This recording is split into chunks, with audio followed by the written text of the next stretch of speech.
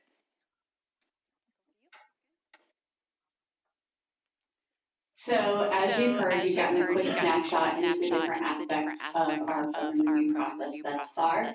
Last month, we were able to bring our committee back together for our final committee meeting of the semester, where we did a review of all of the data sets collected. And we did a guided digital protocol with our committee members. You can see on the screen, they were in small groups looking at the data sets together. They were identifying areas of strength, areas of opportunity, and then possible actionable next steps, because we know one of the things we want to do is to take action to move teaching and learning forward. And so from those data reviews and from gathering all of the data sets, we've created and had 6 recommendations for actions that we're going to briefly overview in the following slides. So you can see these are rather lengthy recommendations for actions. So I'm just going to give you a couple bullets of what each entails. So recommendation 1 is really focused on ongoing professional learning for our staff that's grounded in evidence-based instructional practices. We know that we want to have those high leverage, high impact strategies for all learners, and really being able to think how we can take those strategies and tailor them not only for all of our students, but specifically within multilingual students, high ability students, special education, and our striving readers K-12. And then recommendation 2 is to review, adopt, and implement updated core curriculum materials at the elementary and secondary level. And we want to make sure that these materials are not only aligned to the Indiana academic standards, but they are grounded in science-based research that supports literacy experiences, the different text exposures, and language used to develop that learning progression from our students starting in kindergarten all the way up to grade 12.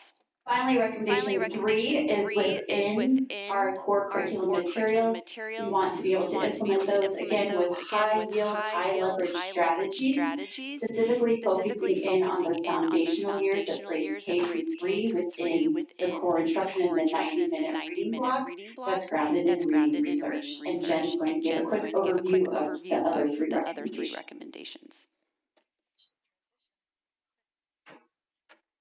So Lauren mentioned that we are making sure to couple our curriculum review process with continued capacity building for teachers and high yield strategies. I don't think that we can overemphasize that, because you can adopt curriculum, but you have to also continue to think about how we're delivering the curriculum. And does everyone have training? Does everyone feel comfortable within that? So kind of going along with that, one next step is thinking about that vertically. How are teams working together grade by grade. So our recommendation number four is having intentional time for vertical collaboration.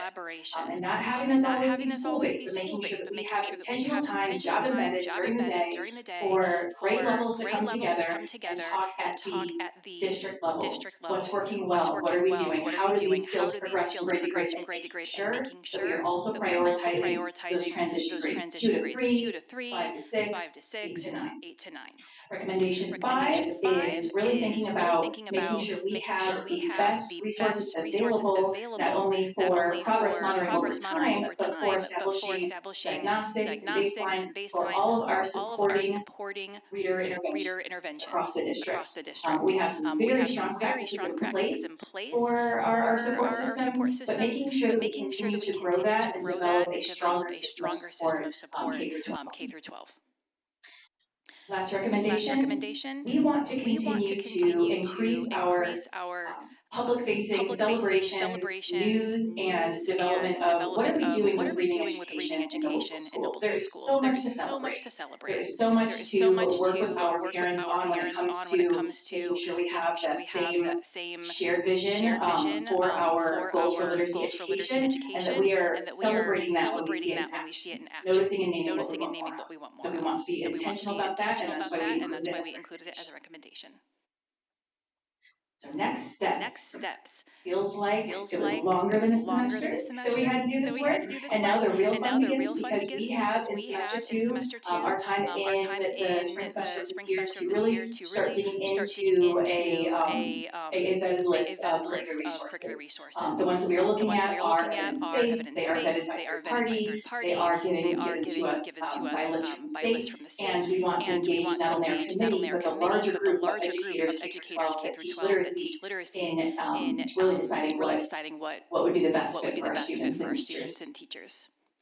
Year two and on, we will continue to work on these recommendations, build capacity, get feedback from stakeholders, and celebrate our success.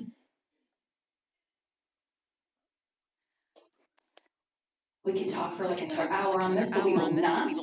At this point, we would love to answer any questions you might have. Any questions, Laura? Thank you, and as always, very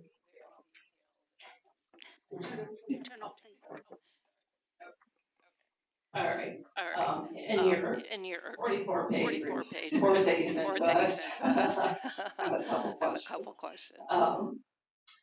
On page 9, I don't know how that is, but in the K-5 areas of opportunity, staff indicated that there's a need for increased access to resources and materials to effectively teach reading, writing, and related skills that support a research-based, comprehensive curriculum that is aligned to the state standards. What do they need? I think they need updated core resources, and those would be those adopted resources that we will review in the spring semester. So the state did send out a list of 5 high-quality vetted core curricular resources, and those would be what we would be reviewing. Okay. And then let's see here. Another question on page 13. Okay. The recommendations for actions K through 12 provide ongoing professional learning for teachers that include evidence-based practices for working with all learners. This includes high yield for classroom instructional practices, specifically knows the support and training requested for multilingual learners, etc. Can you explain that a little further? So this is it's such a needed area for any school district to continue to grow its use of evidence-based practices. And you can, that term can get very vague, but what we mean by high yield evidence-based practices are those practical instructional strategies that we know help students learn to read and write and then use that to read to learn as they continue in grade. So there are actual specific strategies that we can name. Choral reading, practice fluency reading, explicit phonics and phonemic awareness instruction in K through 2, encoding and decoding, writing and reading together. All of those things in early grades are research-based practices that we should be using. As we continue on in grade, I think so much of what is best for our ML students is best for everyone. Continued reading and writing, pairing ML students with our monolingual students for shared conversation are two examples of evidence-based practices. Okay. Does that make sense? It does. And just one more question. Will there be classical novels in the curriculum? Yes. One of the things that I am most proud of, and it's not my work, it's the work of the high school team and the middle school team, we really wanted to make sure that we had a balance and a blend of the traditional, maybe that's the wrong word, a high level of text complexity in text that we know to not only be important for a student's understanding of the humanities over time, but that are also important to our community. So making sure that we have a balance of that and that students have common experiences with those texts as they get older, so that when the time that they get to high school, that ninth grade teacher knows, okay, they have all read this text, and this text, and those are texts that are increasing complexity. At the middle school, high school level, we've incorporated Shakespeare, we've incorporated traditional British lit, American lit, in a balance with more contemporary literature. Thank you. Any other questions? I don't have a question, but I just want to thank you guys for all of this. As Stephanie and I sit on this committee with you guys, the work you do is amazing, and I know it doesn't, I say it every month with, for everybody. I mean, the work you do goes unnoticed until it's not done. So thank you for all of your time, your energy. Thank your families for letting us have you for all of this additional time and energy. You guys are doing great work. Thank you. Great job. Much. And thank you for being so involved, because that makes a big difference to the committee.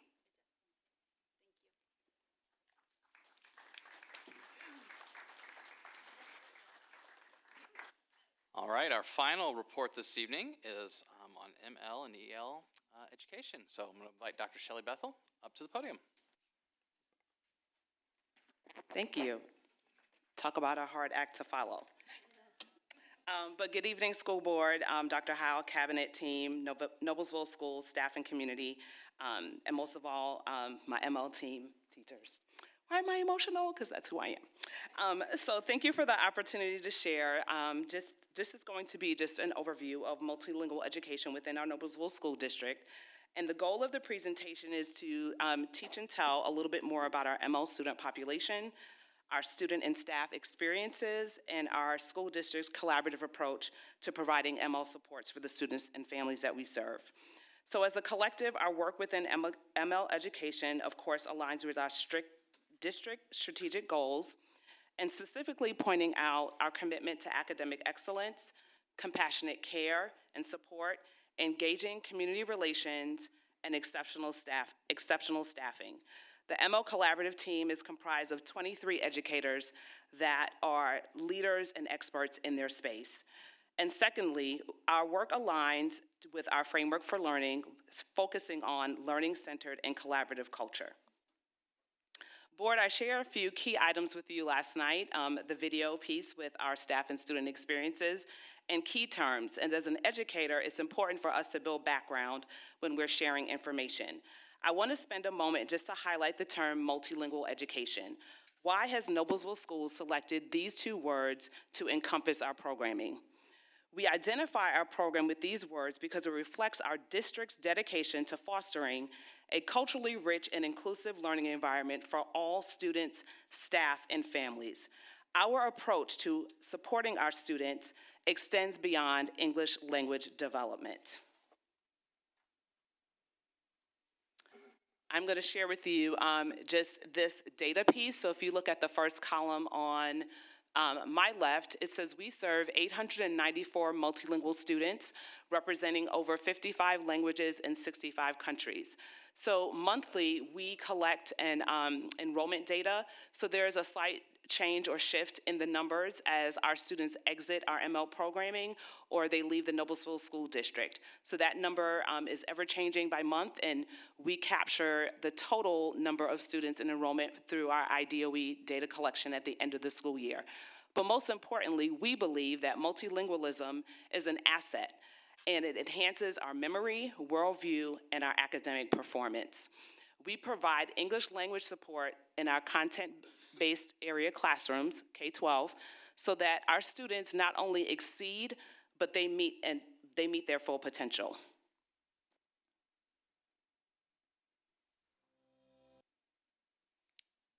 So I'm going to spend some time just walking through several data points. So we talked about just growth as a whole within our Noblesville School District. And in 2013, that is when our first EL programming started. And we have our two teachers here, Wendy Penn and Kristen Peabody, that were part of those programs starting at Promise Road and Noblesville High School. And if you take a look at this 10-year growth over time, you will see where we started. And as of the 23-24 school year, we served and supported 692 multilingual students in our school district. So our growth is slow and steady over time. And then thinking about our student enrollment in comparison to other school districts in Hamilton County, and shout out to Matt Jacobs, who is not here, who supports our data collection and visual supports. Looking at Noblesville, which represents the gold, of course, Hamilton Southeastern, which is the greatest growth in red, Westfield, Carmel, Sheridan, and Hamilton Heights. The data table, of course, explains and shows our growth over the 10-year span as well. But if you look at just that slow and steady pace with our Noblesville student growth in comparison to the other school districts. And then finally, there are often questions related to what levels of English language proficiency do we identify our multilingual students or our English language learner students by? So those ranges start from level 1 to level 4. If a student achieves a language proficiency level of 5 or 6, they are no longer part of the EL program. But a level 1 student, basically the difference between a level 1 and perhaps a level 4 student, a level 1 student identifies what the student can do at their English language proficiency level and provides specific information that informs not only our ML collaborative teachers, but our classroom teachers how to best support English language development in the classroom environment. So a level 1 or a level 2 student may require extra supplemental support as they progress through their journey, but then in comparison to a level 4 student, those supports will look very differently. So if you think about differentiated instruction or strategic supports, that relates the same way to how we provide that support to our students at varying levels of English proficiency. And then to continue on, so as our programming evolves and we are front runners in how we approach collaborative support, that also requires us to have a shift in mindset. So we pose the question, how do we view students with ML support? Not saying how do we view ML students? And if you take a look at the visual on the left side, we transition from the 20th century paradigm shift where the EL teacher is the sole individual or staff member responsible for the English language development of students, to where we are now in the 21st century. It is a collaborative approach. The EL teacher is part of many staff members and even building administrators that support the English language development of our students. Just connecting to how these initiatives and this collaborative approach stretches beyond just the classroom, but throughout our district. This year, our food service team engaged in adding menus and providing menus in different languages, included images. We think about our Family Support Center at the front of our ESC building. We added a bilingual social worker for staff support. We now have an ML Family Support Assistant, along with our district coordinator for multilingual families, Wendy Nelson, and then just a variety of resources and community outreach to ensure that our students and our families are supported. Then thinking through our technology piece, which Andy informed me, Pocket Talk translators are great, but now they're outdated due to AI, so we have some learning to do. But we also engage with a platform, Magic School, that provides that translation support not only for staff and students, but helps with document and interpreting translation. And then finally, just looking at our transportation team, we have interpreting and translation support. A bus driver in between routes supports our multilingual families, Spanish-speaking families in particular, 4 hours a week, 2 days, 4 hours, 2 days a week, just to provide those changes and that real-time just support when they are getting acclimated to bus routes or unexpected changes in the schedule overall. So part of our collaborative approach does not happen without the work and collaboration of the principal. So I will take this moment to introduce Mrs. Tanya Moody, but as I affectionately call her, Magic Moody, to share her experience at Promise Road.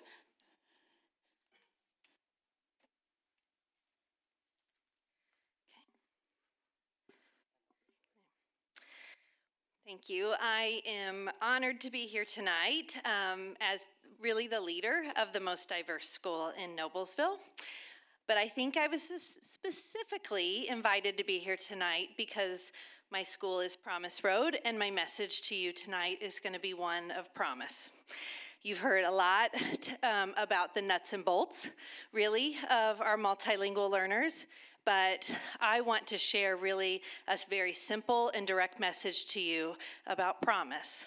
And what do we promise for all of our learners that walk through the door? And specifically as a principal, what do I promise for all students that walk through my door?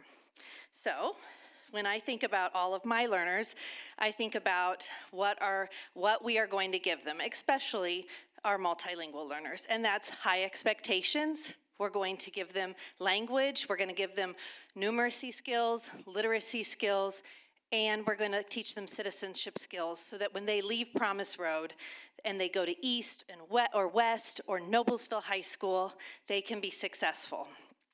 Now, specifically, when we think about cultivating a collaborative community, and when I think about my building and how we're going to do this work, there are 3 main areas, and those areas include a positive school culture, right? In order for all learners to be successful, we have to have a positive school culture. So that includes living out our core beliefs for students, leading with clarity so that staff knows what is expected for all students, and living out all means all. That means, what do all students deserve? That also means providing what is our collaborative focus. We cannot do this alone. In order to meet the needs of all students in the building, we have to be collaborative. We cannot do this job alone, and we have to ensure that we are depending on one another. We believe in the power of positive relationships with not just our staff, but also with our families and with students with one another. And finally, we believe in a language-rich environment. The truth is that if all students came to us with the gift of language, we wouldn't have a job. They don't come to us knowing how to read and write. So all of our students are language learners. And as teachers, we have taken that on across the district, that we are all language teachers for all of our students. So, in thinking of that, I want to think about, how do I turn to the next one, Shelley? Thank you, friend. I want to think about how when they walk through our door, we are providing support for a lot of students. And we serve every student who comes to us, and we model the best possible way to welcome them, whether they're just new to Noblesville or they're new to the country. So when we think about that, and we think about Our particular, at Promise Road, I think about our 106 dedicated staff members for our 780 students that are 20% receive multilingual support, or our 19% who receive special education support, or our 33% who receive free and reduced lunch, or our 25% of students who speak 2 languages. We promise that they are going to receive the very best education. And that is what we promise to them every day. So, a quote that describes it perfectly is that I can do things you cannot, you can do things I cannot, but together we can do great things. So, Thank you. Oh, we don't get any applause? Wow. Teasing. We want to open it up for questions. Thank you, Mrs. Moody. No. Yes. Thank you for the key terms that you sent to us. Number 5 is student with interrupted or limited formal education, also known as SLIFE. Describes a student who has significant gaps in formal education. How many students do we have that are? I do not have that number on hand. That is just a term that we are knowledgeable about in the event that those students are enrolled in Noblesville schools. So those students may have had an interruption in education due to circumstances that they could not control. So it is just a point of awareness, but we can definitely take a look at our enrollment to identify a number. I was just curious. And then just one other question. It looks like from the IDOE that the school year 2020, 2021, we had 123 English language learners, and now we have close to 700. So that seems like a pretty large increase over 3 or 4 years. Which slide are you looking at for that? It's just on the IDOE website, some numbers that they have. Okay, so just kind of going back to the data points that are shared, these are the numbers that we have recorded as a school district, and that we have, verified that our numbers are accurate in terms of enrollment. So I'm not sure. I'm curious to kind of see what that report would state. And is it possible to send us your slideshow so we can look at it again? Yes, that is possible. Thanks. Mm-hmm. I just want to, great presentation. Thank you. It's really heartwarming, everything that you do and to hear about Promise Road. And it's what makes Noblesville schools great. One of the many things and what makes our community just so welcoming. So, any other questions, comments? Just an appreciation for the video you sent out of how the perspective that the students have that need lots of help from all the different. I'm just amazed how many different countries we represent here in Noblesville, and I can't tip my hat enough to what we do in our schools to make it positive for these children. Like you said, all means all, and we open the door and we take care of who comes in the front door. So. Yeah, and to build on that, Joe, the students in the video that interact with students that are different than them, it's just it's amazing. Because I still like to have an immersion school in Noblesville, which is another subject another day, because I realize how much kids learn from the kids from all over the world, because not many kids are going to get to Syria or Afghanistan, and to share those experiences with the children that aren't from there, okay, is unbelievable. Yes, well, thank you. Thank you for everything that you do with this department, Shelley. You've done a wonderful job.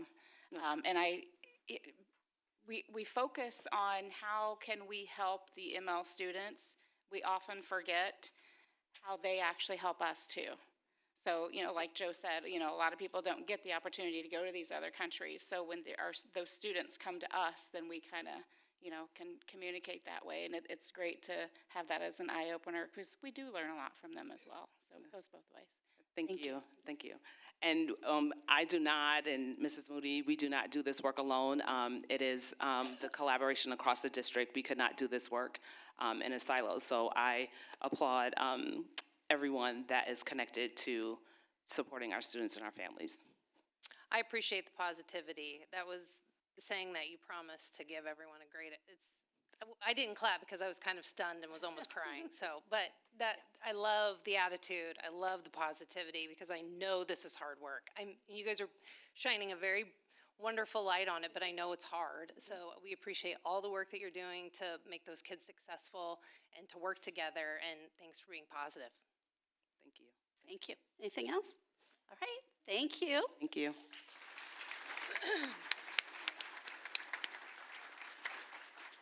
All right.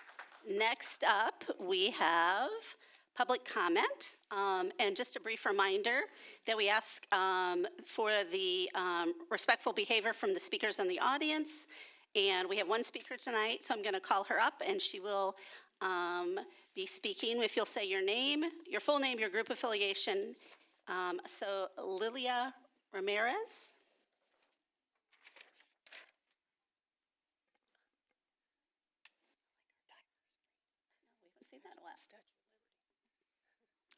Hi, my name is Lilia Ramirez. I am a Noblesville resident, a multilingual teacher for Noblesville Schools, and most importantly, I am the parent of a Spanish-speaking child. I speak Spanish often. I speak it in my home, with my friends, with my children. I speak it at work with students and their families. I have never, in all of my time at Noblesville Schools, been made to feel that my Spanish was anything other than an incredible asset. My father is also bilingual. He works in tech, and he's gone to give presentations throughout Latin America for his company because he can speak Spanish. I have friends who are healthcare interpreters, sales representatives, and lawyers, all of whom use Spanish daily. Many of them have the jobs they have because they are bilingual. As an adult, being bilingual is something that we put on resumes. It is a highly desirable skill in the workforce. So how do we get bilingual adults? While some people learn later, for the vast majority, we get them by supporting emerging bilingual children. In order to do that, we need a strong ML program. Our ML students add so much to our community. They add different ways of thinking, different experiences, and different ways of seeing the world. I am a better teacher for working with these students. I believe our school is stronger for it. When I think about what our students need, I always try to think of who they will be as adults. They will need to work with people different from them, with different beliefs, ways of doing things, and opinions. For our English-speaking students, having ML students in their classroom is a gift. They are able to learn to work with people who are different from them, and they often learn that there is more that is similar between them than different. They get to learn about the world without having to take expensive trips to other countries. They get to learn that their way of speaking or thinking is not the only way. ML students make our community richer, and I'm so thankful to be part of Noblesville, where we value those kids. Thank you very much. All right, on to consent items. By a single motion, the board approves and adopts the following items or actions which reflect the application of board policy in Indiana Code. And those are claims, donations, minutes from our November meeting, overnight and out-of-state trips, and the personnel listing. May I have a motion to approve the consent items as listed? So moved. Joe? Second. Laura, second. Any further discussion? Yes. Okay, go ahead, Laura. Just one basic, well, it's two wrapped into one. Okay. But it's on the claims report in the docket A, page 5, there's a claims for Barnes and Thornburg to cover bond fee for $12,500. But then also on page 13, there's a bond fee for Isa Miller for $55,900. So I wasn't sure what the difference was. Yeah, Laura, I'm happy to explain that. So both of those vendors provide legal services for the 2024 bond. Those services were budgeted in our closing costs that were presented to the board during the bond hearing. Ice Miller specifically, they serve as Noblesville counsel throughout the process. So all the legal resolutions that were passed through the board, as well as the guidance all throughout the process up to the sale, that's the responsibility, or that fell on Ice Miller as our legal counsel. And then Barnes and Thornburg serves as counsel for our underwriter. Underwriter is Stiefel, and so they serve as the bond counsel for the underwriter. Joe? You know, I'd like to recognize all the people that take care of our kids in Noblesville by way of community donations. This month we received $12,000 in donations to help out kids. I'd like to recognize these folks: Donovan and Grayson Rayburn, Christine McCormick, Tri Kappa, Vincent Barnes, Anonymous, okay, Heather Dirksen, Ronald Garrett, Vicki Garrett, Angela Gingrich, Karen Harvey, Janet and Mark Geyer, Daniel Palmer, Marlene Sigmund, Rebecca Simak, Centra Pro Painters Indy, United Methodist Church, Steve and Jacob Miller. They all gave money to the different elementary schools to support students in need. Our former principal, Annetta Petty, gave, and her husband, Jim, gave $1,000 to help out Andrew Wilkins in some of his class activities. Noblesville Lions Club made a $500 donation to the Leo Club, as did Paul Martin. And Allison and Terry Davidson made a donation to the basketball team. And we had two anonymouses to take care of high negative lunch balances for about $5,000. So again, I'd just like to thank the community out there that shows up and makes our schools work in a whole bunch of ways. Thank you. Anything else? All right. All those in favor? Aye. Opposed? Motion carried. Dr. Heil. And just a special congratulations, because I know we have at least two folks who were just approved with that vote. I want to say a special congratulations to our new head boys soccer coach, Thomas During, who we got to hear a few minutes ago. Is he still here? I don't know if he left. There he is. Hey. Congratulations. Also, a special congratulations to our new head football coach, John Hebert. So congratulations, Coach.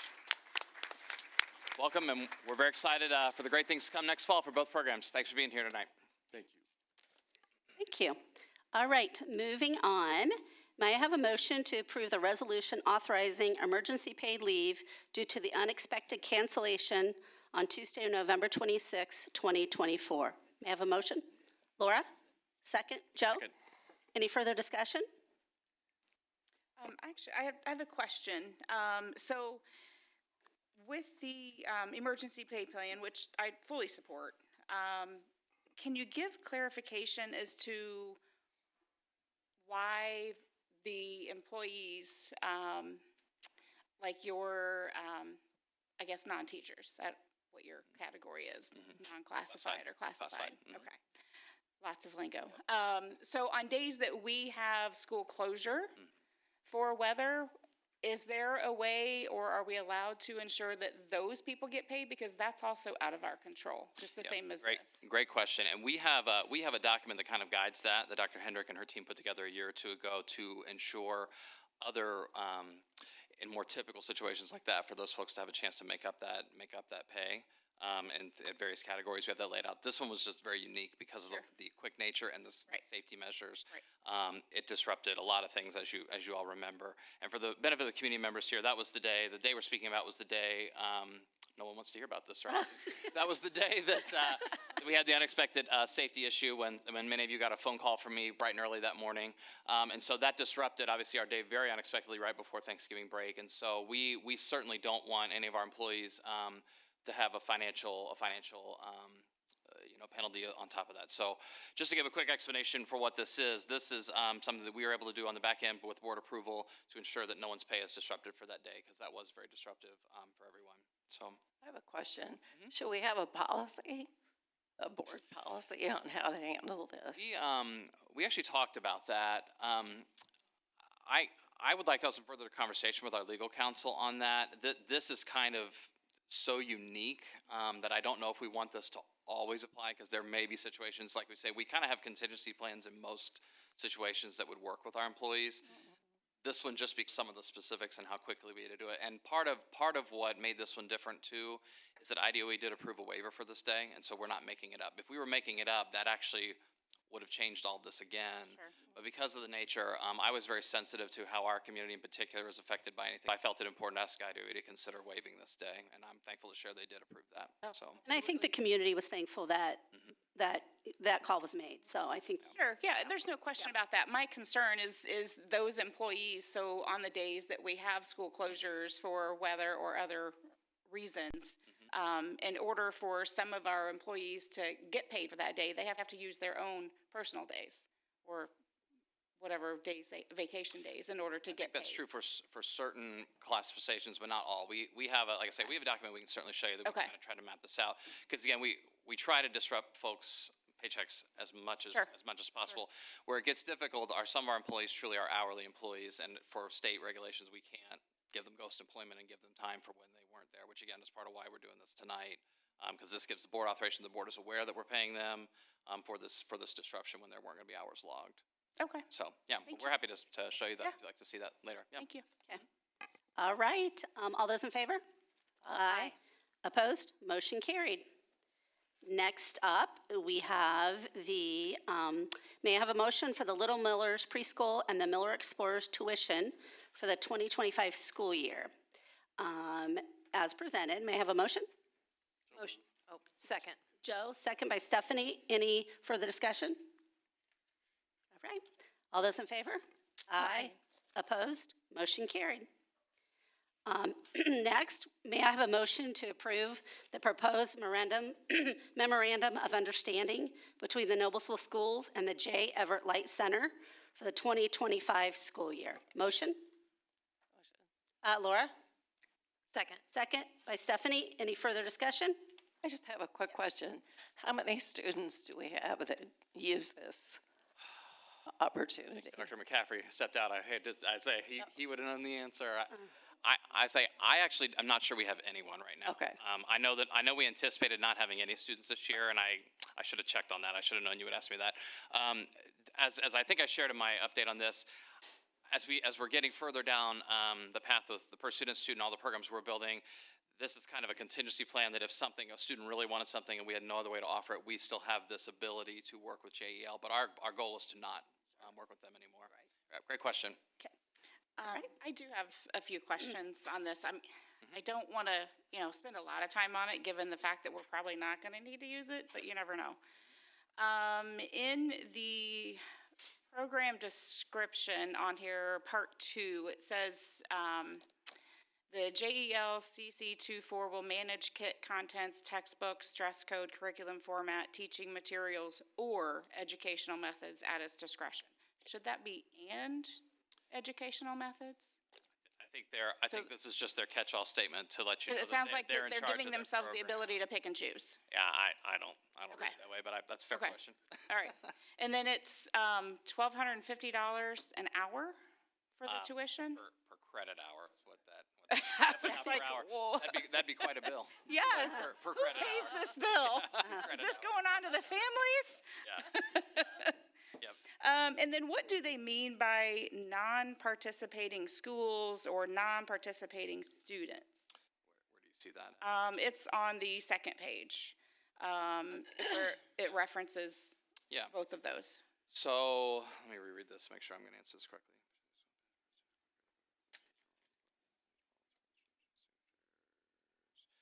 So if my understanding is right, and Dr. Rich, you can correct me if I'm misinterpreting this, I believe this is talking about schools like ours who are no longer truly group members of JL. So remember, we used to be one of their school partners, like an official partner, where they were kind of like our sole provider. I believe they now consider us a non-participating school, but we still have the ability to send students and pay these fees on a per-student basis. So kind of like before it was like almost like a cooperative where all these districts were working together. We've left that, but they've worked out this deal that we can still a la carte send students on a per student basis. Okay. And then I noticed it says enrollment forms. The deadline. Shoot, where did it go? Enrollment forms available December 5th. So are we? Again, I know we're not anticipating needing to use it, but are we kind of behind the 8 ball on that since we're just now approving towards the end of December? No, they're just telling you when they'll be okay. available. they put them out at that point so people can start signing up for Okay, because I know it's a first come, first serve situation, so, okay. All right, anything else? All right, all those in favor? Aye. Opposed? Motion carried. Next, may I have a motion to authorize the treasurer to make necessary transfer of appropriations with all tax-supported funds by December 31st, 2024. Motion? Laura? Second. Second. Misty? Any further discussion? No? All right, all those in favor? Aye. Opposed? Motion carried. Excuse me. All right, next up, we have public comment for non-agenda topics. This is kind of like the public comment before. We ask for respectful conversation. If you'll state your name and what you're talking about. And this, however, each speaker is given 2 minutes, not 3 minutes. So first up, we have Dave Dawson.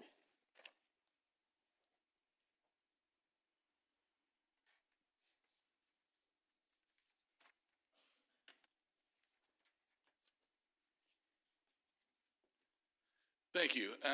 Just wanted to publicly acknowledge Laura Allarding's service to the school board, and thank you from the community as a community member. I appreciate everything that you've done for the Noblesville schools. The students, the parents, and the taxpayers of this town owe you a debt of gratitude.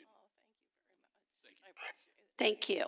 All right, next up, Yvonne Irish, please.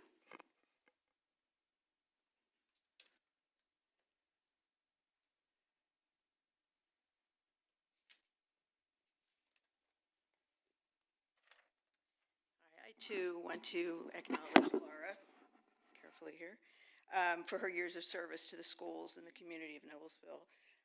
Her integrity and her faithfulness to serve this community, no matter the cost, no matter the situation, sets a standard for us all, for community service, for working in any civil organization. Her standard of behavior and attitude and her determination and her faithfulness are remarkable, and I just want to acknowledge that. Thank you, Yvonne. Thank you. All right, moving on to committee reports. First up, Dr. Heil. All right. Thank you, board, and thank you, as always, community who's stuck with us through the board meeting here. So we are right almost to winter break. There are so many fun holiday performances and events going on in our schools right now. The worst part about this week is I see all these things happening and I can't go see them all. So there's a few that I do have on my calendar. I'm excited to get out. But if you're a parent of a student, you know there's a lot of fun things happening at school while we're still having some learning also go on as we get ready for break. We are also, something I do want to highlight though that I know is happening throughout our school family. We are so proud how much giving is going on both from our children that we serve to our staff and families who are donating food, clothing, gifts for so many of our families and friends in need here in the community. So I want to highlight that because that is really special. So as our two speakers just mentioned a minute ago, this is Ms. Allarding's last meeting on the board. And I want to take a personal moment to thank her so much for her service and the time we spent together for 2.5 years. I gotta say we've done a lot of exciting things in that time. We've done all sorts of great things. She's made a lot of great decisions. I personally think the best one she made was on June 15th, 2022.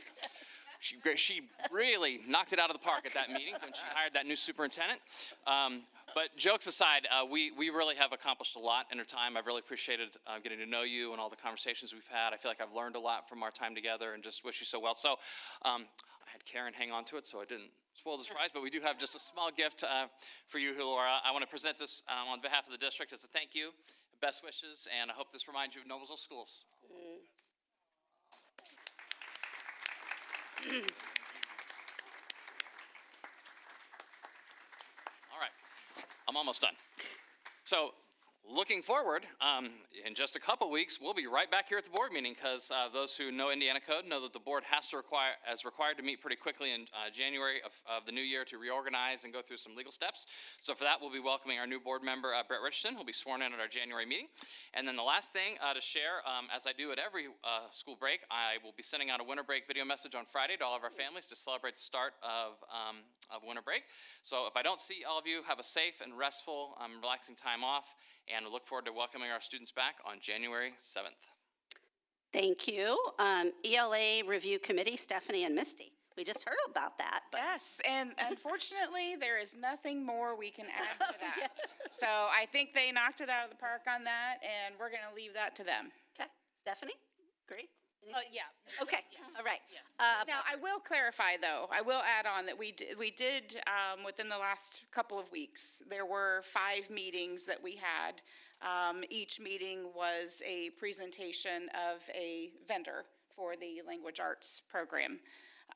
So that was exciting to be a part of and to hear all the things that are included with that. So Awesome. All right. Noblesville Parks Board, Laura. So we finally had another meeting. We had to have a couple cancellations due to various obstacles. But so in this meeting, which was December 4th, Gary Deacon gave us a report on the golf operations through the golf season. This was an outstanding year with 6 months of new monthly records of income and 2 months of overall record-breaking months. Gary received board approval for an increase in salary of over $5,000 and an increase in city-paid benefits of over $1,000. The Parks Department is planning a before and after school child care program for Noblesville schools. And this is aimed at addressing the critical needs of working families in our community.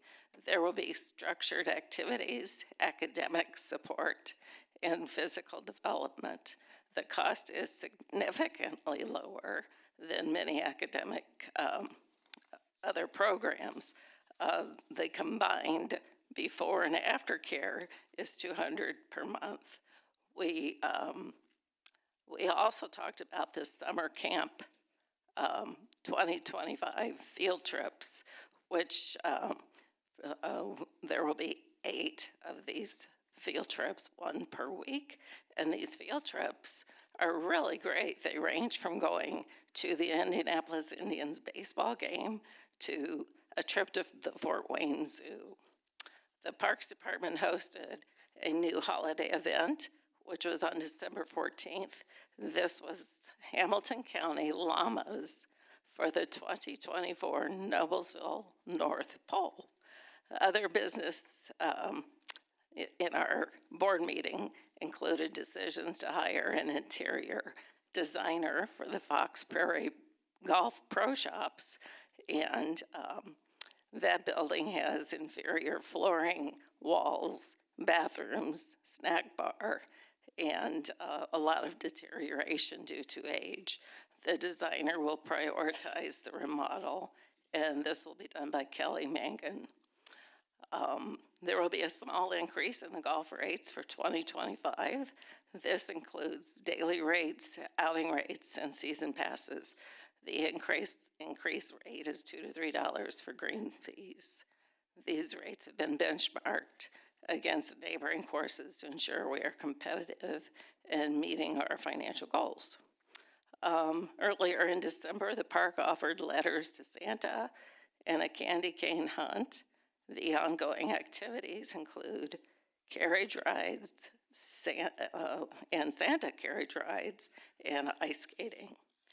And then lastly, I just want to wish all of our students, staff, and administration a very Merry Christmas, Happy Holidays, Happy New Year. It's been my honor to serve on the Noblesville School Board. One of my goals was to improve transparency, which I believe has been successful and is a continuing process. Other goals were to have more goals and strategic planning, which we were able to achieve thanks to Dan Heil's organization on that. Then the new board will be challenged with making sure that all those strategic plans are successful. So thank you very much.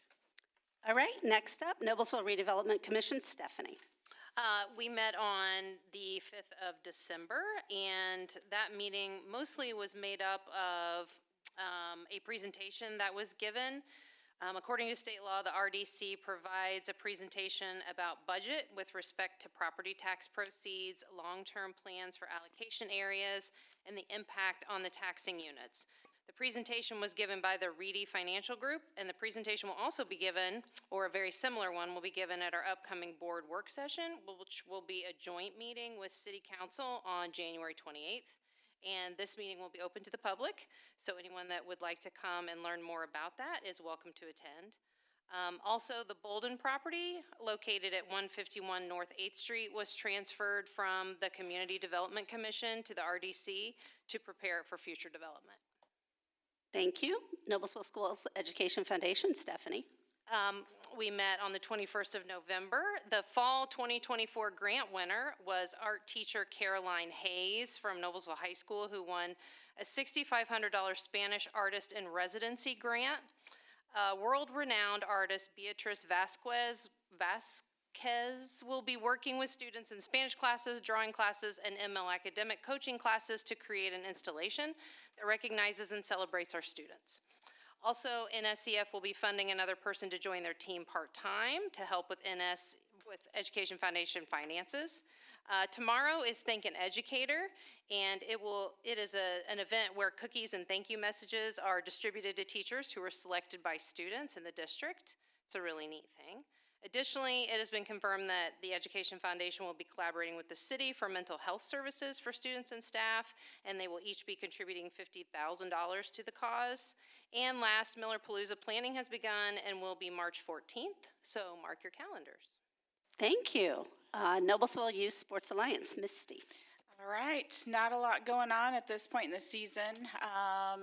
They are still offering scholarships for those in need, however, for the sports that are currently going on. And so, again, my commercial, if you or someone you know has a student up through 6th grade within our community that needs help finding a sport or needs financial help in covering the expense of that sport, please have them reach out to Noblesville Youth Sports Alliance. Go to their website, find the sport of their choice, contact them to request assistance, and then that league will then coordinate with the NYSA to help get you what you need. We are not having a meeting this month due to the holidays and everything going on, but our next meeting is January 15th. I want to continue, that's it for my update on that, but I wanted to continue and to thank you guys, everybody, for all that you do all year long. And 46,000 students that our nurses have seen so far this year, and that was as of December 1st. That's not even halfway through the year. That's amazing. So, yes, and congratulations to Dr. Ryan Rich, Dr. Jen Townsend on your accomplishments in completing your programs that you recently attended. So you guys just keep excelling, one right after another. But thanks to everybody else, all the cabinet, all of your work. I read all of your reports, your updates every month, and again, you're phenomenal. Thank you. And I hope, again, just to reiterate what Laura said, Merry Christmas to everybody, Happy New Year, and Laura, thank you. Your last meeting, it's been a pleasure to get to know you and work with you these last 2 years. And I wish you the best for whatever is coming your way. All right. Thank you. Thank you. Our next meeting is here, Tuesday, January 7th, 2025 at 6 p.m. That's crazy. That's going to be 2025. May I have a motion to adjourn? Joe?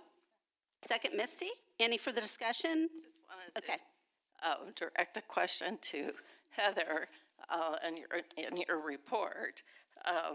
You had mentioned the BSU residency program, and I was just wondering what that is.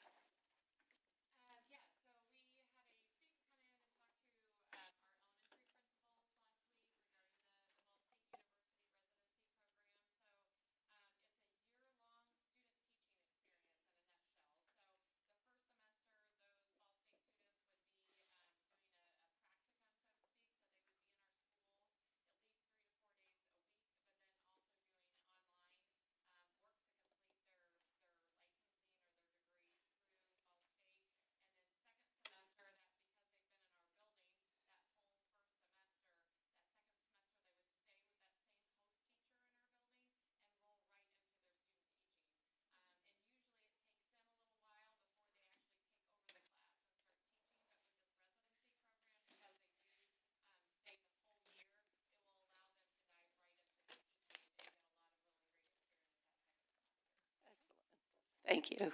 Thank you. And happy holidays, everyone. All those in favor? Aye. Opposed? Motion carried. Meeting is adjourned.